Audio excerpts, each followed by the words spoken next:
Assalamualaikum warahmatullahi wabarakatuh. Perkenalkan, nama saya Ayu Sri Widyaningsih dengan NIM A1C121003 dari kelas reguler B Pendidikan Kimia Fakultas Keguruan dan Ilmu Pendidikan Universitas Jambi. Adapun video ini saya buat untuk memenuhi tugas UTS agama. Yang pertama, Islam memiliki 3 rukun utama yang berfungsi sebagai kerangka dasar atau pondasi beragama. Ketiga rukun tersebut yaitu Islam, iman, dan ihsan. Rukun-rukun ini saling berkaitan antara satu dengan lainnya. Rukun ihsan secara etimologi, kata ihsan berasal dari kata hasuna yahsunu hasanan yang berarti baik. Sedangkan apabila depannya ditambahkan dengan hamzah, maka menjadi ahsana yuhsina ihsanan yang artinya berbuat baik, sebagaimana dikutip dari buku kajian tauhid dalam bingkai Aswaja oleh Ahmad Hawashi.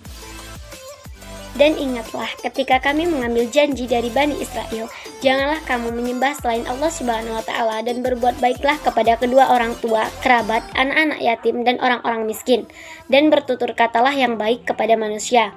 Laksanakanlah sholat dan tunaikanlah zakat. Tetapi kemudian kamu berpaling atau mengingkari, kecuali sebagian kecil dari kamu, dan kamu masih menjadi pembangkang. Quran Surah Al-Baqarah ayat 83.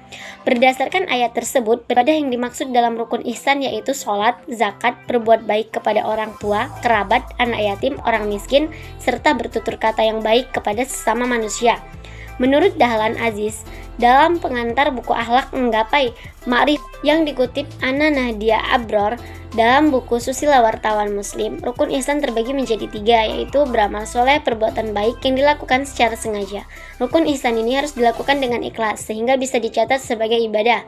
Ma'rif ini adalah tahap di mana seseorang merasa dirinya dilihat oleh Allah Subhanahu wa Ta'ala ketika sedang beramal soleh. Salah satu cara agar seseorang bisa berada di tahap ma'rifat adalah dengan memperbanyak zikir kepada Allah Subhanahu wa Ta'ala. Muraqabah, suatu kesadaran yang dimiliki seseorang bahwa Allah Subhanahu wa Ta'ala senantiasa selalu mengawasi, mendengar, serta mengetahui apapun yang dilakukannya. Orang yang merasa diawasi oleh Allah akan selalu hati-hati dalam bertindak, bersikap, dan terdorong untuk selalu buat kebaikan. Rukun Islam. Dalam ilmu fikih, rukun Islam diformulasikan sebagai aturan-aturan yang berkaitan langsung dengan Allah Subhanahu wa Ta'ala atau hablun minallah, dan juga sesama manusia atau hablum minanas. Rukun Islam ini terdiri dari 5 hal, yaitu bersyahadat bahwa tidak ada Tuhan kecuali Allah Subhanahu wa Ta'ala dan Nabi Muhammad SAW adalah utusannya, mendirikan sholat, menunaikan zakat, berpuasa Ramadan, dan mengerjakan ibadah haji apabila mampu. Ini sesuai dengan hadis dari Umar bin Khattab. Ia berkisah, Rasulullah SAW pernah didatangi oleh malaikat Jibril dalam wujud seseorang lelaki. Kemudian ia bertanya kepada beliau, "Ya Muhammad, berita aku tentang Islam." Lalu Rasulullah SAW menjawab, "Islam ialah bersyahadat bahwa tidak ada Tuhan kecuali Allah dan Muhammad Rasulullah, mendirikan sholat, menunaikan zakat, puasa Ramadan, dan mengerjakan haji apabila mampu." Orang itu lantas berkata, "Benar." Hadis riwayat Muslim. Rukun iman masih dalam hadis yang sama dari Umar radhiyallahu anhu, bahwasanya malaikat Jibril kembali bertanya kepada Rasulullah SAW mengenai iman.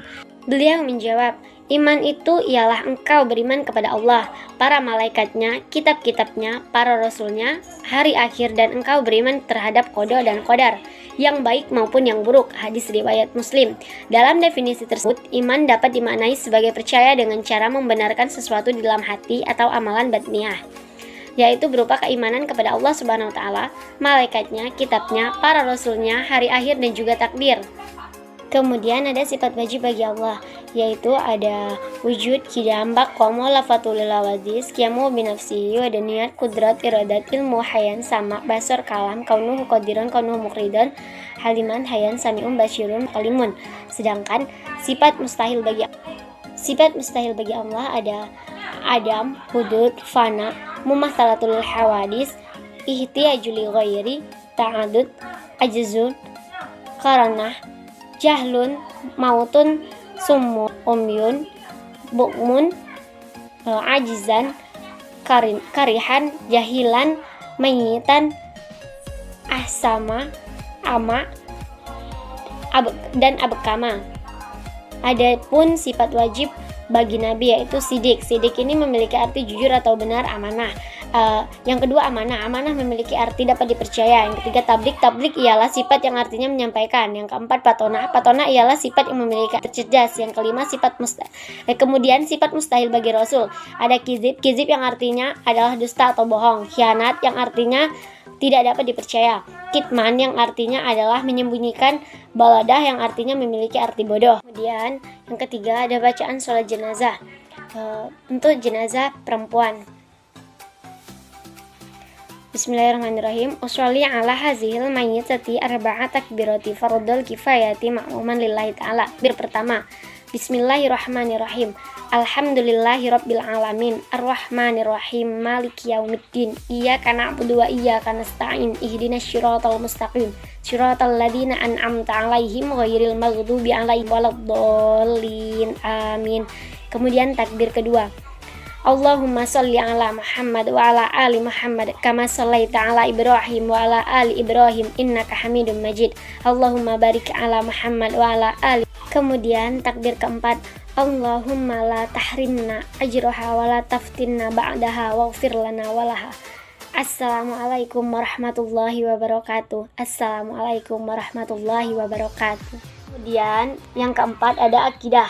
Al-aqidatu menurut bahasa Arab etimologi berasal dari kata al-aqdu yang berarti ikatan, atau at-tawthiqu yang berarti kepercayaan atau keyakinan yang kuat, al-ihkamu yang artinya mengokohkan atau menetapkan, dan ar-rabtu biquwah yang berarti mengikat dengan kuat. Sedangkan menurut istilah terminologi, akidah adalah iman yang teguh dan pasti, yang tidak ada keraguan sedikit pun bagi orang yang meyakininya. Jadi, akidah Islamiyah adalah keimanan yang teguh dan bersifat pasti kepada Allah Subhanahu wa Ta'ala dengan segala pelaksanaan kewajiban, bertauhid dan taat kepadanya, beriman kepada malaikat-malaikatnya, rasul-rasulnya, kitab-kitab hari akhir, takdir baik dan buruk, dan mengimani seluruh apa yang telah sahih tentang prinsip-prinsip agama atau usuluddin. Perkara-perkara yang gaib, beriman kepada apa yang menjadi ijma atau konsensus dari salafus salih, serta seluruh berita-berita qat'i atau pasti, baik secara ilmiah maupun secara amaliyah yang telah ditetapkan menurut Al-Quran dan Sunnah yang sahih serta ijma salafus. Yang kelima, kita menjadikan akidah Islam sebagai landasan iptek, bukan berarti bahwa ilmu astronomi, geologi, agronomi, dan seterusnya harus didasarkan pada ayat tertentu atau hadis tertentu. Kalaupun ada ayat keluasaan ilmu Allah yang meliputi segala sesuatu, bukan berarti konsep iptek harus bersumber pada ayat atau hadis tertentu. Misalnya dalam astronomi dan ayat yang menjelaskan bahwa matahari sebagai pancaran cahaya dan panas, bahwa langit atau bahan alam semesta berasal dari asap atau gas. Sedangkan galaksi-galaksi tercipta dari kondensasi atau pemekatan gas tersebut dan sebagainya. Ada sekitar 750 ayat dalam Al-Quran yang menjelaskan seperti itu.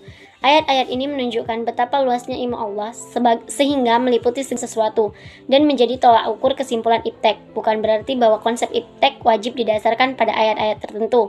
Yang dimaksud menjadikan akidah Islam sebagai landasan iptek bukanlah bahwa konsep iptek wajib bersumber kepada Al-Quran dan Al-Hadis. Yang dimaksud bahwa iptek wajib bersandar pada Al-Quran dan Al-Hadis. Ringkasnya, Al-Quran dan Al-Hadis adalah standar atau miqyas iptek dan bukannya sumber atau masdar iptek. Artinya, apapun konsep iptek yang dikembangkan harus sesuai dengan Al-Quran dan Al-Hadis dan tidak boleh bertentangan dengan Al-Quran dan Al-Hadis itu. Jika suatu konsep iptek bertentangan dengan Al-Quran dan Al-Hadis, maka konsep itu berarti harus ditolak. Baiklah, cukup sekian video dari saya. Saya akhiri. Wassalamualaikum warahmatullahi wabarakatuh. Terima kasih.